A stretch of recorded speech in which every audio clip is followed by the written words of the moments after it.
Hello, ഹെൽമീലൂഡിലേക്ക് എല്ലാവർക്കും സ്വാഗതം. ഞാൻ നിങ്ങളുടെ സ്വന്തം ബെൻസി. അപ്പോ കഴിഞ്ഞ ദിവസം ഞാൻ ജോസാന്റെ ഉപ്പാപ്പന്റെ മോടെ എൻഗേജ്മെന്റിന്റെ വീഡിയോ ഇട്ടിരുന്നല്ലോ. അപ്പൊ അതിനകത്ത് എനിക്കൊരു കമന്റ് വന്നായിരുന്നു, ചേച്ചി വെഡിങ്ങിന് ഇട്ട ഡ്രസ്സ് നന്നായിട്ടുണ്ടെന്ന്. ഫേസ്ബുക്ക് ഫോളോ ചെയ്യുന്നവർക്ക് എന്റെ എല്ലാ അപ്ഡേറ്റ്സും അറിയാൻ കേട്ടോ. കാരണം അതിനകത്ത് എല്ലാ ദിവസവും ഓരോ ദിവസം എവിടെ പോയാലും അതിന്റെ അപ്ഡേറ്റ് ചെയ്യാറുണ്ട് ഞാൻ. അപ്പൊ ഇത് വെഡിങ്ങിന് ഞാൻ എടുത്ത ഡ്രസ്സാണ് കേട്ടോ. അതായത് അതിനകത്ത് ഒറിജിനൽ മുത്താണ്, നമ്മൾ മാലയൊക്കെ കോർക്കുന്ന മുത്തുണ്ടല്ലോ, അത് ഓൺലൈൻ വരുത്തിയതുകൊണ്ട് ഞാൻ അത്ര ശ്രദ്ധിച്ചില്ല, കൈ കിട്ടിയപ്പോഴാണ് അറിഞ്ഞത്. അപ്പൊ എനിക്കൊരു ഫോൾട്ടായിട്ട് തോന്നിയത് വാഷ് ചെയ്യുമ്പോൾ അതിന്റെ ആ മുത്തിന്റെ കളർ പോയാൽ പിന്നെ എത്രത്തോളം ഇതിന് ഭംഗിയാണോ എന്നറിയത്തില്ല. അതുപോലെ ദുപ്പട്ടയാണെങ്കിലും പാകിസ്ഥാനി ദുപ്പട്ടയാണ്, അതിനകത്ത് ഒറിജിനൽ മിറർ വർക്ക് ആണ്, അതുകൊണ്ട് നല്ല വെയിറ്റും ഉണ്ട്. എനിക്ക് ആകെ സംശയമായിരുന്നു ഇതെനിക്ക് സ്യൂട്ട് ആവുമോ എങ്ങനെയായിരിക്കും. പക്ഷെ അത് ഇട്ട് കഴിഞ്ഞപ്പോൾ നല്ല കംഫർട്ടാണ് ദുപ്പട്ടയാണെങ്കിലും. അപ്പോൾ ഞാൻ പോകുന്നിടത്തല്ല അതിന്റെ ഗ്ലാസും ആ മിറർ വർക്ക് ഇളകി വീഴുന്നുണ്ട്. ഞാൻ വിചാരിച്ചു കുറച്ചങ്ങ് പോട്ടേന്ന്, കാരണം അത്രയും വെയിറ്റ് കുറഞ്ഞിരിക്കുമല്ലോ. അപ്പൊ ഡ്രസ്സിനകത്താണെങ്കിലും ചെറിയ ചെറിയ ബീഡ് വർക്കുകൾ, നല്ല ഭംഗിയുള്ള വർക്ക് അതിനകത്തുണ്ട്. ഞാൻ ഭയങ്കര കംഫർട്ടാണ്. നമ്മൾ ഒരു ഡ്രസ്സ് ഇടുമ്പോൾ നമ്മുടെ കോൺഫിഡൻസ് ഒരു ഡ്രസ്സിലും ഡിപ്പെൻഡ് ആണ് അല്ലെ. അപ്പൊ നിങ്ങൾക്ക് കണ്ടപ്പോ തന്നെ മനസ്സിലാക്കണം, ഉറക്കച്ചടവോടൊക്കെയാണ് എണീറ്റ് പോകുന്നതെന്ന് തോന്നും. പക്ഷെ മുടിയുണ്ടല്ലോ, ഞാൻ എന്തായാലും സൗമ്യയെ അവിടെ ഒരുക്കാൻ ആള് വരുമല്ലോ, ബ്യൂട്ടീഷ്യൻ കാണുമല്ലോ. അപ്പൊ അവരെയും കൊണ്ട് എന്റെ മുടിയും കൂടെ ഒന്ന് ജസ്റ്റ് എങ്ങനെയാന്ന് വെച്ചാൽ ഒന്ന് ചെയ്യിപ്പിക്കാം എന്നുള്ള ചിന്തയോടെ നേരത്തെ ഞാൻ സൗമ്യടുത്ത് അത് പറഞ്ഞായിരുന്നു, എന്തായാലും വരുന്നുണ്ടല്ലോ അപ്പൊ ഇവിടെ വന്നിട്ട് ഞാൻ മുടിയൊക്കെ റെഡി ആക്കിക്കോളാം. അതുകൊണ്ട് ആരും അതേ രീതിയിലാണ് വീട്ടിൽ നിന്ന് ഇറങ്ങി വന്നത്. ഒരു മാച്ചിങ്ങും ഇല്ലാത്ത രണ്ട് മനുഷ്യര് കല്യാണത്തിന് പോന്നു.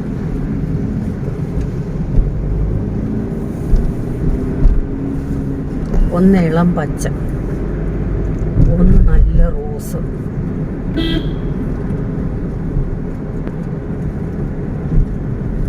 കണ്ണീന്ന് വെള്ളം വരും രാവിലെ തൊട്ട്. അതെ, എല്ലാവർക്കും ഉണ്ട്. രാവിലെ ഈ തണുപ്പിന്റെ കണ്ണി തണുപ്പടിക്കുന്നത്. ഒരു കണ്ണീന്ന് മാത്രം. എനിക്ക് വലത്തേ കണ്ണിന്. എനിക്കും വലത്തേ കണ്ണ്. കഴിഞ്ഞ എൻഗേജ്മെന്റിന്റെ വീഡിയോയിൽ എനിക്കൊരു കമന്റ് വന്നായിരുന്നു, വീഡിയോയും വോയിസ് ഓവറും തമ്മിൽ ഒരു സാമ്യവും ഇല്ലല്ലോ എന്ന്. എൻഗേജ്മെന്റിന്റെ ഒക്കെ വീഡിയോയ്ക്ക് ഞാൻ എന്ത് വോയിസ് ഓവർ കറക്റ്റ് കൊടുക്കാനാണ്? കാരണം കല്യാണ പെണ്ണിനെ കണ്ടാൽ അറിയാം, ഫോട്ടോഗ്രാഫേഴ്സ് വീഡിയോ എടുക്കുന്നത് കണ്ടാൽ അറിയാം. ഞാനിപ്പോ പറയാൻ പറ്റുമോ, അതാണ്ട് ആ ഫോട്ടോഗ്രാഫർ അങ്ങനെ വീഡിയോ എടുക്കുന്നു, ഇങ്ങനെ വീഡിയോ എടുക്കുന്നു, ഇപ്പൊ എന്താ അവളെ നടത്തുന്നു, ഇരുത്തുന്നു, ഫോട്ടോഗ്രാഫർ കിടക്കുന്നു, അവരേതാണ്ട് പ്രാർത്ഥിക്കുന്നു, പാസ്റ്റർ വന്നു പ്രാർത്ഥിക്കുന്നു, തലേ കൈ വെച്ച് പ്രാർത്ഥിക്കുന്നു, ഇതൊക്കെ കണ്ടാൽ മനസ്സിലാവുന്ന കാര്യങ്ങളല്ലേ. അപ്പൊ അതിനൊക്കെ കറക്റ്റ് വോയിസ് ഓവർ എങ്ങനെ കൊടുക്കാനാണെന്ന് എനിക്ക് മനസ്സിലാവുന്നില്ല കേട്ടോ. പിന്നെ റിലേറ്റീവ്സിനെ പറയാനാണെന്നുണ്ടെങ്കിൽ നമ്മൾ കാണുന്നവർക്ക് ഇതൊന്നുമേ അറിയത്തില്ല. അപ്പൊ ഓരോരുത്തരുടെയും പേര് പറഞ്ഞിട്ട് കാര്യമില്ല. അതുകൊണ്ടാണ്. ഇതിപ്പം സൗമ്യയുടെ ആങ്ങളെയാണ്. ഞാൻ കഴിഞ്ഞ വ്ലോഗിലും പറഞ്ഞല്ലോ, ഉപ്പാപ്പനെ രണ്ട് മക്കളാണ്, സൗമ്യയും സ്റ്റെഫിനും. അപ്പം ഇത് ഞങ്ങൾ ചെന്നപ്പം ഫോട്ടോ എടുപ്പൊക്കെ നടക്കുന്നു. ഏറ്റവും വലിയ ട്രാജഡി എന്താണെന്ന് ചോദിച്ചാൽ, ഞാൻ പറഞ്ഞല്ലോ എന്റെ മുടി ഇവിടെ വന്നിട്ടൊക്കെ റെഡിയാക്കാന്നുള്ള ചിന്തയോടാണല്ലോ പോയത്. അപ്പൊ ഇനി ഇത് കണ്ടിട്ടും പറയല്ലേ വോയിസ് ഓവറും വീഡിയോ ആയിട്ട് ഒരു മാച്ചും ഇല്ലെന്ന്. അവരവിടെ ഫോട്ടോ എടുക്കട്ടെ, ഞാൻ എന്റെ കാര്യം പറയാം. ഇപ്പൊ സംഭവം എന്താന്ന് വെച്ചാൽ, വെളുപ്പിന് 4:30 ആയപ്പോ തന്നെ ബ്യൂട്ടീഷ്യൻ വന്ന് അവളെ ഒരുക്കിയിട്ട് അവര് വേറെ കല്യാണത്തിന് ഒരുക്കാനായിട്ട് പോയി. എൻഗേജ്മെന്റിനും അങ്ങനെ തന്നെ ആയിരുന്നു. വെളുപ്പിന് 5 മണിക്ക് വന്ന് അവളെ ഒരുക്കിയിട്ട് അടുത്ത കല്യാണത്തിന് പോയി. ഇത് വല്യമ്മച്ചി, അതായത് ജോസാന്റെ പപ്പയുടെ അമ്മ, അല്ലെങ്കിൽ സൗമ്യയുടെ പപ്പയുടെ അമ്മ. 95 വയസ്സുണ്ട് കേട്ടോ. നല്ല ഓർമ്മശക്തിയാണ്. കേൾവിക്ക് ഒരു ഇത്തിരി കുറവുണ്ട്. അപ്പൊ ഞാൻ അമ്മച്ചിയെടുത്ത് സംസാരിക്കുന്നത് ഭയങ്കര കോമഡിയാണ് കേട്ടോ. ജോസാൻ പറയും രണ്ടും ചേരുമെന്ന്. എനിക്ക് ഭയങ്കര ഇഷ്ടമാണ് ഈ അമ്മച്ചിയെടുത്ത് സംസാരിച്ചിരിക്കുന്നത്. അമ്മച്ചി ഒരു പേപ്പറും പേനയും തരും, ഞാൻ എനിക്ക് പറയാനുള്ളത് അതിനകത്ത് എഴുതും, അമ്മച്ചി ലൈറ്റ് അടിച്ചത് വായിക്കും, എന്നിട്ട് അമ്മച്ചി മറുപടി തരും. അമ്മച്ചി ഉത്തരം തരുന്ന ഭയങ്കര ഉറക്കിയാണ് കേട്ടോ. കാരണം അമ്മച്ചിക്ക് കേൾവിക്ക് ഇച്ചിരി ബുദ്ധിമുട്ടുണ്ടല്ലോ, അപ്പൊ ഉറക്കിയാണ് പറയുന്നത്. ഈ കഴിഞ്ഞ ഒരു 2 വർഷം മുമ്പ് വരെയും സൗമ്യയുടെ സ്കൂട്ടിയുടെ പുറകിലിരുന്ന് പ്രയറിനൊക്കെ പൊക്കോണ്ടിരുന്നതാ. അവളെല്ലായിടും പ്രയറിന് കൊണ്ടുപോകുമായിരുന്നു. ഇപ്പൊ ഒരു 2 വർഷമായിട്ടാണ് അധികം പ്രാർത്ഥനകൾക്കോ ഒന്നും പോകത്തില്ല, വീട്ടിൽ തന്നെയാ. അപ്പൊ എന്റെ കാര്യം പറഞ്ഞാൽ എന്താണ്, ഭയങ്കര കോൺഫിഡൻസോടെ, നമുക്ക് ഒരു ഡ്രസ്സ് ഇട്ട് കോൺഫിഡൻസ് ആയാലും ഭയങ്കര കോൺഫിഡൻസ് ആയിരിക്കും. ഭയങ്കര കോൺഫിഡൻസോടെ പോയാണ്. എന്റെ മുടിയുടെ കാര്യത്തിൽ എന്റെ എല്ലാ കോൺഫിഡൻസും പോയി. ഞാൻ വീണ്ടും കണ്ണാടിയിൽ എന്നെ തന്നെ നോക്കിയെന്ന് ഉറപ്പിക്കുകയാണ്, എന്റെ കോലം എങ്ങനെ ഉണ്ടെന്ന്. ഒന്നും പറ്റാത്ത ഒരവസ്ഥയായി പോയി.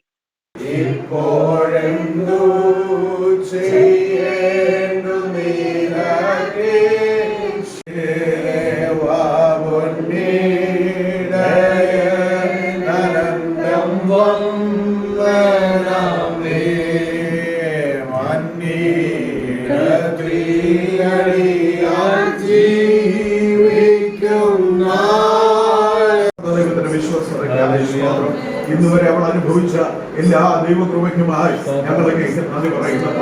അവിടുത്തെ സ്നേഹം, അവിടുത്തെ കൃപ, അവിടുത്തെ കരുണ, അവിടുത്തെ ആശീർവാദമെല്ലാം അവിടെ ഉണ്ടായിരുന്നല്ലോ.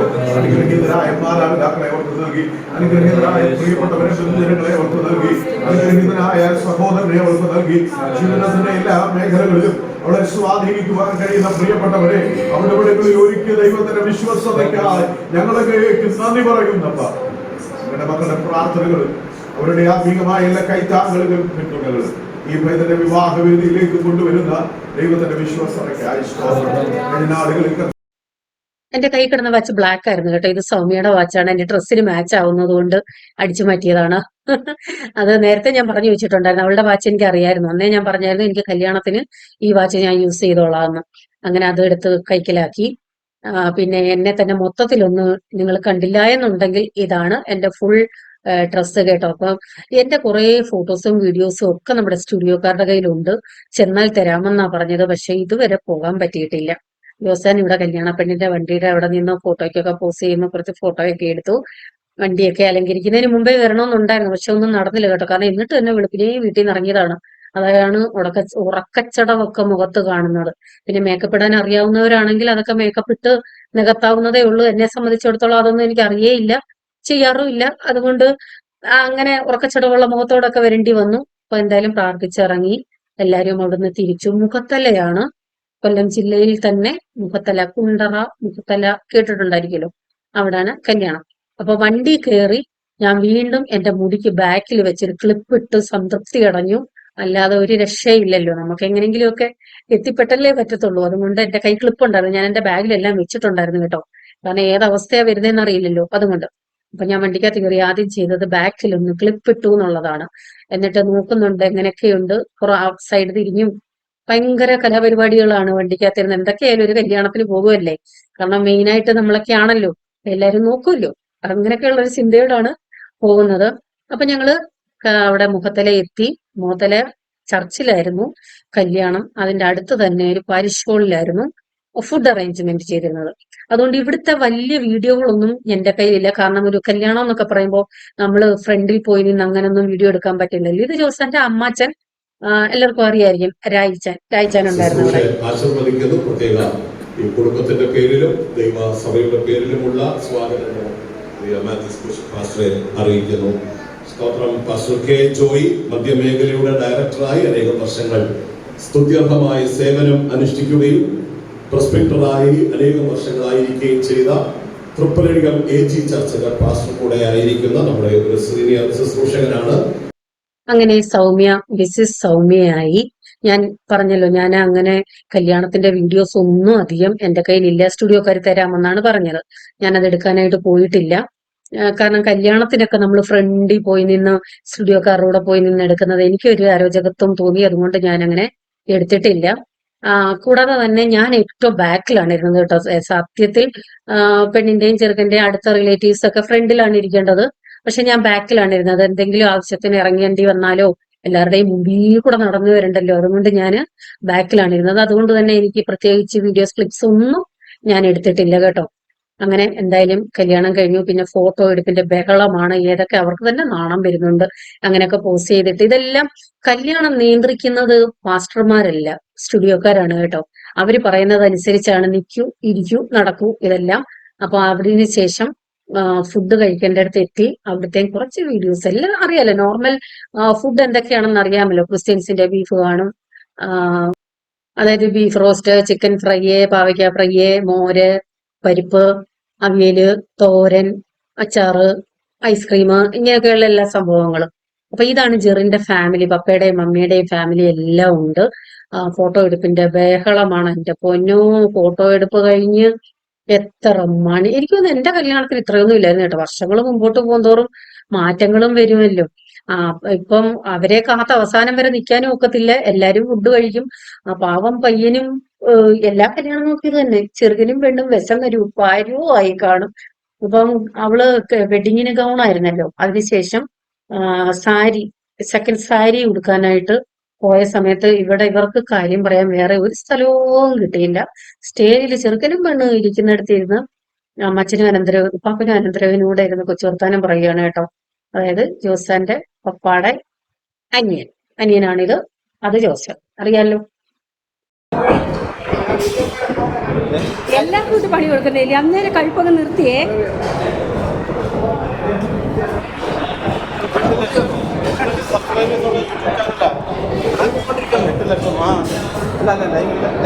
അല്ലല്ല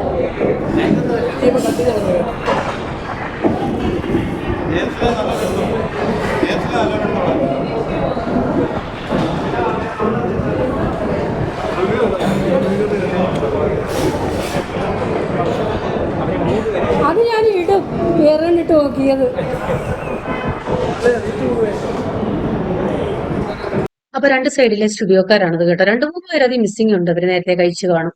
അപ്പൊ ഇതെല്ലാം ജോസന്റെ റിലേറ്റീവ്സ് ആണ്. നമ്മൾ കല്യാണങ്ങൾക്കൊക്കെ പങ്കെടുക്കുമ്പോഴാണല്ലോ പലരെയും കാണുന്നതും പരിചയപ്പെടുന്നതും സംസാരിക്കുന്നതും. ഇവര് എനിക്കറിയാം കേട്ടോ, നേരത്തെ അറിയാം. ഫിലിപ്പിച്ചാനെയും അമ്മാമയും മോനെയൊക്കെ നേരത്തെ അറിയാവുന്നതാണ്. എനിക്ക് ജോസന്റെ ഫാമിലിയിൽ ഏറ്റവും അടുത്തറിയാവുന്നത് ഈ ഒരു ഫാമിലിയാണ്. ബാക്കി പലരെയും ഈ കല്യാണത്തിനാണ് വന്ന് പരിചയപ്പെടുന്നത് തന്നെ. അപ്പൊ എല്ലാം കഴിഞ്ഞിട്ട് ലാസ്റ്റിലാണ് ഞങ്ങൾ ഐസ്ക്രീം കഴിക്കാനായിട്ട് പോയപ്പോ, കാരണം ഫോട്ടോ എടുക്കും അതും ഇതും ഒക്കെ ആയിട്ട് ഐസ്ക്രീമിന്റെ കാര്യം മറന്നുപോയി. ഞങ്ങൾ ചെന്നപ്പോഴത്തേക്ക് ഐസ്ക്രീം കൗണ്ടർ അടയ്ക്കാറായി. വേറെ ഒരു കൗണ്ടറും ഉണ്ടായിരുന്നു, ചായയുടെയും സ്നാക്സിന്റെയും ഒക്കെ ആണെന്ന് തോന്നുന്നു. ഞങ്ങൾ ശ്രദ്ധിച്ചു പോലും ഇല്ലത്. പക്ഷെ ചെന്നപ്പോഴത്തേക്ക് എല്ലാം തീർന്നു, കാരണം ഏറ്റവും ലാസ്റ്റ് ആയാലും അത് സ്വാമിയുടെ കൂട്ടുകാരായിരുന്നു. ജോസഫ് എന്താണാവോ ആലോചിക്കുന്നത്, ചിലപ്പം ചിന്തിക്കുന്ന ഇതായിരിക്കാം, ഇപ്പോഴെങ്ങാണോ കല്യാണമെങ്കിൽ എനിക്ക് ഇങ്ങനെയൊക്കെ ഫോട്ടോ എടുക്കായിരുന്നല്ലോ എന്നൊക്കെ ആയിരിക്കും ഇരുന്ന് ചിന്തിക്കുന്നത്, അറിയില്ല കേട്ടോ. അപ്പൊ എല്ലാരും അങ്ങോട്ടും ഇങ്ങോട്ടും ഒക്കെ കൊച്ചൊത്താനം പറഞ്ഞിരിക്കുവോ.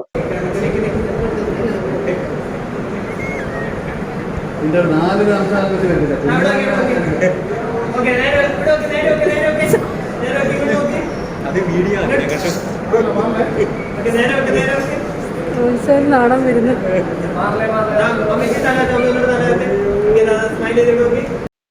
എനിക്ക് തോന്നുന്നു കല്യാണ ശേഷം സൂസമാമയും സംസാനും ആദ്യമായിട്ടായിരിക്കും ഇങ്ങനെ ഇരുത്തിരി മുഖത്തോട് മുഖം നോക്കി കൊച്ചിർത്താനം പറയുന്നത്. അവർക്ക് തന്നെ നാണം വരുന്നു. അപ്പൊ സ്റ്റുഡിയോക്കാരുടെ ഫോട്ടോ എടുക്കാൻ നിൽക്കുമ്പോ പറയുന്നത് കേട്ടാ, ചിരിച്ചേ, ഹഹ പൊട്ടിച്ചിരിച്ചേ. അവ സ്റ്റേജിൽ നിൽക്കുന്നവർക്കും ചിരി വരുന്നില്ലെങ്കിലും കേട്ടിരിക്കുന്ന ഞങ്ങൾക്ക് ചിരി വരുന്നായിരുന്നു. അപ്പൊ എന്തായാലും ഞങ്ങളുടെയും കുറച്ച് ഫോട്ടോസ് സെപ്പറേറ്റ് എടുത്തിട്ടുണ്ട്. എന്തായാലും പോയതല്ലേ, ഇരിക്കട്ടെ എന്ന് വിചാരിച്ചു. എന്റെ കയ്യിലാണെങ്കിൽ എന്റെ നല്ല ഫോട്ടോസ് ഒന്നുമില്ല. അത് മാത്രമല്ല, ഈ ജോസാനെ ഇങ്ങനെയൊക്കെയുള്ള പ്രോഗ്രാംസിനൊക്കെ പോകുമ്പോൾ ഫോട്ടോയ്ക്ക് വിളിച്ചാലോട്ട് വരത്തുമില്ല. ഒരു വൃത്തികെട്ട സ്വഭാവമാണ്. അപ്പം സാധാരണ യൂട്യൂബേഴ്സിനൊക്കെ ആണെങ്കിലും വ്ളോഗേഴ്സിനാണെങ്കിലും എന്തോരം ഫോട്ടോസ് ആണ്, എവിടെ പോയാലും ഫോട്ടോസ് കാണും. എന്നെ സംബന്ധിച്ചിടത്തോളം അങ്ങനെയുള്ള ഫോട്ടോസ് ഒന്നും എന്റെ കയ്യിലില്ല. ഞാൻ പിന്നെ ഉദ്ദണ്ണിച്ച് പിടിച്ചു നിർത്തും ഫോട്ടോ എടുക്കാൻ. അങ്ങനെയൊക്കെയുള്ള കുറച്ച് ഫോട്ടോസേ ഉള്ളൂ. അതെല്ലാം കഴിഞ്ഞിട്ട് പിള്ളേര് ഫുഡ് കഴിക്കുകയാണ്. ദൈവമേ, വിശന്നൊരു പരുവായിക്കോണം. എനിക്ക് തോന്നുന്നൊരു 3 മണിയൊക്കെ കഴിഞ്ഞു കാണും കേട്ടോ, 3-4 മണിയായി ഫുഡ് കഴിക്കാനായിട്ട്. ഇവരൊന്ന് വിട്ടുതരണ്ടേ. ഞാൻ വീണ്ടും എൻ്റെ മുടി ചീവി കെട്ടി, മറ്റേ ചൂടെടുത്തിട്ട് സഹിക്കാൻ വയ്യ, മൊത്തത്തിൽ ഞാൻ അലങ്കോലമായി. ഇന്ന് ക്ഷീണിച്ചിരിക്കുന്നു, കഴിച്ച് ക്ഷീണിച്ചിരിക്കുന്നു.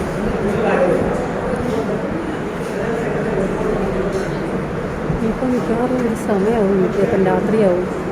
ഞാൻ അവരുടെ വീട്ടിൽ ചെന്നിട്ട് അതിനുശേഷം കസിൻ്റെ വീട്ടിൽ ചെന്നിട്ട് നല്ല ലേറ്റാണ്. അപ്പൊ ഫുഡ് കഴിക്കുന്നിടത്ത് ഇങ്ങനെ ഒരു മരം കണ്ട്, ഇത് അത്തിയല്ലേ? ഇത് പഴുത്താൽ തിന്നാൻ കൊള്ളാമോ? എനിക്കറിയില്ല. ഞാൻ പലയിടത്തും ഇങ്ങനെ നിൽക്കുന്നത് കണ്ടിട്ടുണ്ട് കേട്ടോ. നല്ല ഭംഗി തോന്നി. പിന്നെ എന്ത് ചാൻസ് കളയണ്ടെന്നും വെച്ച് അവിടെ ചെന്നിട്ട് ഞാൻ 1-2 ഫോട്ടോ ഒക്കെ എടുത്തു കേട്ടോ. നല്ല ഭംഗിയുണ്ട് കാണാനായിട്ട്. അത് കണ്ടാൽ ആർക്കും ഒരു ഫോട്ടോ എടുക്കാൻ തോന്നത്തില്ലേ? അങ്ങനെ ഞാനും കുറച്ച് ഫോട്ടോസ് എടുത്തു.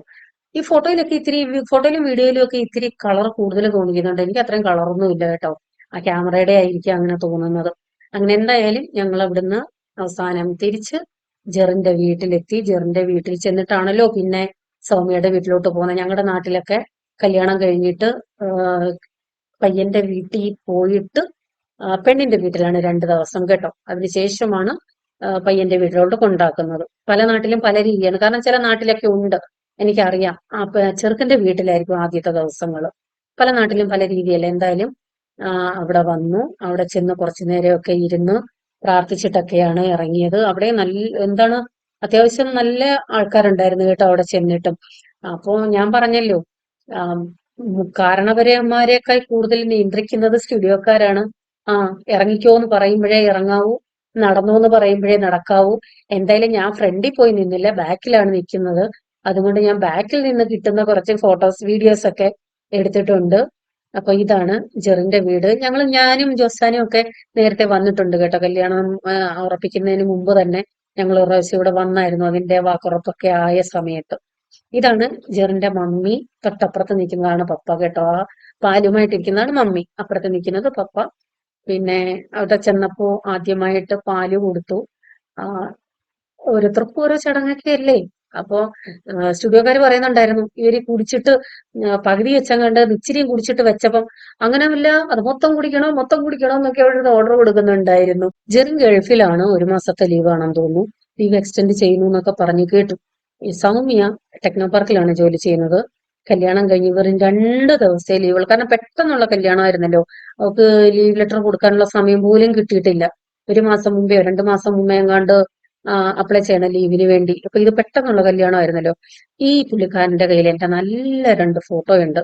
എന്നെ അവിടെ ഇരുന്നപ്പോ എടുത്തതാണ്. എന്നെ കാണിച്ച് എനിക്ക് പറഞ്ഞായിരുന്നു, വാട്സപ്പ് ചെയ്താൽ മതി ചേച്ചി ഇട്ട് തരാമെന്ന്. ഞാൻ ഇതുവരെ ചോദിച്ചില്ല കേട്ടോ, ഇനി ഒന്ന് ചോദിക്കണം. ഇപ്പം പറഞ്ഞു വന്നത് സൗമ്യക്ക് ലീവില്ല. അത് കഴിഞ്ഞതിന് ശേഷം വീട്ടിലിരുന്ന് ജോലി ചെയ്യുമായിരുന്നു. പിന്നെ ഇടയ്ക്ക് അവള് ഓഫീസിൽ പോകുന്നുണ്ടായിരുന്നു. ഇടയ്ക്ക് വിളിച്ചപ്പോൾ ഓഫീസിൽ പോയി 2 ദിവസം അവിടെ പോയി ജോലി ചെയ്യണം എന്നൊക്കെ പറഞ്ഞായിരുന്നു. അത് കാരണം അവർക്ക് എങ്ങോട്ട് പോവാൻ സമയം കിട്ടുന്നില്ല. ഞങ്ങളും ഇങ്ങോട്ടൊന്ന് വിളിച്ചായിരുന്നു, നമുക്ക് ഒരു വിരുന്ന് ചോറ് കൊടുപ്പെന്നൊക്കെയുള്ള ഒരു സംഭവം ഉണ്ടല്ലോ. പക്ഷെ അതിന് പോലും അവർക്ക് സമയം കിട്ടുന്നില്ല. കഴിഞ്ഞ സൺഡേ വരാമെന്ന് പറഞ്ഞായിരുന്നു. പക്ഷെ സൺഡേ ഞങ്ങൾക്ക് ബുദ്ധിമുട്ടായിരുന്നു. കാരണം ചർച്ചിലൊരു ഒരു മരണം. സൺഡേ മീറ്റിംഗ് കഴിഞ്ഞിട്ടായിരുന്നു അതിന്റെ ഫിനറൽ.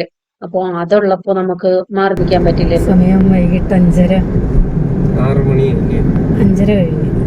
പക്ഷെ ഇരുട്ട് പോലെ ആയല്ലോ. ടയേർഡെന്ന് വെച്ചാൽ കട്ട ടയേർഡാണ്. നല്ല തലവേദനയുണ്ട്.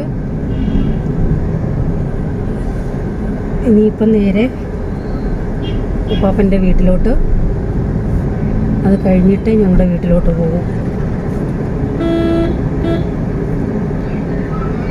ടയേർഡെന്ന് പറഞ്ഞാലേ ഈ കല്യാണമല്ലേ, സ്റ്റുഡിയോക്കാർ ഇവരെ ഇങ്ങോട്ട് വിടണ്ടേ, ഫോട്ടോ എടുപ്പുകാർ. ചുറ്റും നിന്ന് അങ്ങനെ ഇങ്ങനെ വർഷങ്ങൾ പോകുന്തോറും മാറ്റങ്ങളും വരും. നമ്മുടെ കല്യാണത്തിന് എനിക്ക് തോന്നുന്നൊരു 5 മണിയൊക്കെ ആയപ്പോൾ നമ്മൾ നമ്മുടെ വീട്ടിൽ എത്തിയിരുന്നില്ല. എൻ്റെ വീട്ടിൽ 5:30 ആയപ്പോഴത്തേക്ക് എത്തിയായിരുന്നു. കൊട്ടാരക്കരയിൽ നിന്ന് അഞ്ചൽ കുറേ ഫോട്ടോസ് എടുത്തിട്ടുണ്ട്. ഫോട്ടോയുടെ പഞ്ഞം തീർന്നു. എൻ്റെ ഫോട്ടോ ഒന്നും അങ്ങനെയൊന്നും ഇല്ലായിരുന്നു. എന്നും കുന്നും അടുക്കള നിൽക്കുന്നതും അല്ലാത്തതും ഒക്കെ ആയിരുന്നു എടുത്ത് ഫോട്ടോ ഇടുന്നത്. പിന്നെ ഞാൻ ഇതിലെ ഓരോ ഫോട്ടോയും എടുത്ത് വ്ളോഗിന് കവർ ഫോട്ടോ ആയിട്ട് എടുക്കും. ഒരു ബന്ധവും ഇല്ലായിരിക്കും കവർ ഫോട്ടോയും വ്ളോഗും തമ്മിൽ. ഒരു ചായ കിട്ടിയാൽ കൊള്ളാമെന്നുണ്ട്. എനിക്ക് ചായ കുടിക്കുന്ന ശീലം അങ്ങനെയില്ല. പക്ഷെ ഇപ്പം ഒരു ചായ കിട്ടിയാൽ, നല്ല സ്ട്രോങ് ചായ കിട്ടിയാൽ കൊള്ളാം എന്നൊരു ചിന്ത. പക്ഷേ വെള്ളം കുടിച്ച് വയറ് വീർത്തിരിക്കുക. ഭയങ്കരമായിട്ട് വെള്ളം കുടിച്ചു, ഭയങ്കര ദാഹമായിരുന്നു. എത്ര കുടിച്ചിട്ടും ഇങ്ങോട്ട് ദാഹം നിൽക്കുന്നില്ല.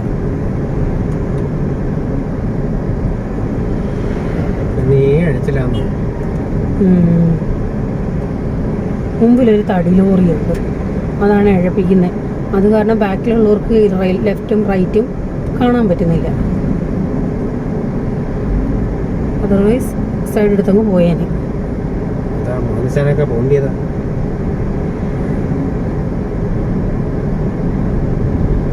ആ വണ്ടി കാരണമാണ്.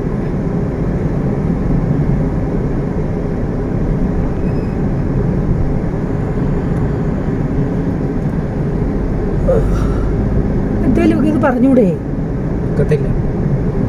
വായും കൊണ്ടില്ലേ പറഞ്ഞേ? ശ്രദ്ധ മാറുന്നു.